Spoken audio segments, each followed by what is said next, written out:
ప్రముఖ తబలా విద్వాంసులు పద్మవిభూషణ్ జాకిర్ హుస్సేన్ ఇక లేరు. 73 ఏళ్ల జాకిర్ హుస్సేన్ అమెరికాలోని శాన్ ఫ్రాన్సిస్కోలో కన్నుమూశారు. రక్తపోటు సంబంధిత సమస్యలతో బాధపడుతున్న ఆయన ఆసుపత్రిలో చేరారు.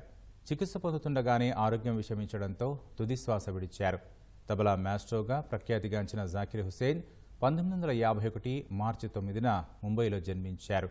తబలా వాద్యకారుడు అల్లారఖా పెద్ద కుమారుడైన జాకిర్ హుస్సేన్ చిన్నప్పటి నుంచే తండ్రి బాటలో నడిచారు. ఈ క్రమంలో హిందుస్థానీ క్లాసికల్ మ్యూజిక్, జాజ్ ఫ్యూజన్లో నైపుణ్యం సాధించారు. 7 ఏళ్ల వయసులోనే తొలి ప్రదర్శన ఇచ్చిన ఆయన వందలాది ప్రదర్శనలతో ప్రపంచవ్యాప్తంగా గుర్తింపు పొందారు.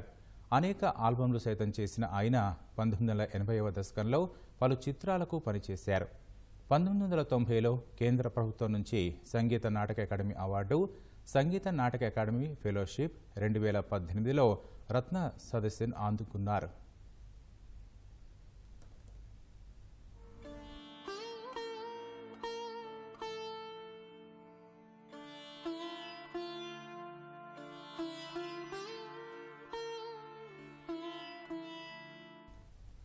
హుస్సేన్ మిక్కీ హార్ట్, గియోవన్నీ హిడాగల్తో కలిసి గ్లోబల్ డ్రమ్ ప్రాజెక్టు కోసం ప్రపంచ సంగీత ఆల్బమ్ విభాగంలో గ్రామీ అవార్డును గెలుచుకున్నారు.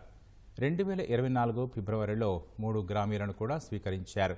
కేంద్ర ప్రభుత్వం ఆయన్ను 1988లో పద్మశ్రీ, 2002లో పద్మభూషణ్, 2023లో పద్మవిభూషణ్లతో సత్కరించింది. 1999లో US national endowment for the arts ద్వారా నేషనల్ హెరిటేజ్ ఫెలోషిప్తో జాకిర్ హుస్సేన్ను సత్కరించారు. తర్వాత ఉస్తాద్ జాకిర్ హుస్సేన్ భారతీయ శాస్త్రీయ సంగీతానికి ప్రపంచ రాయబారిగా గుర్తింపు పొందారు. జాకిర్ హుస్సేన్ను అమెరికా మాజీ అధ్యక్షుడు బరాక్ ఒబామా వైట్ హౌస్కు ఆహ్వానించారు.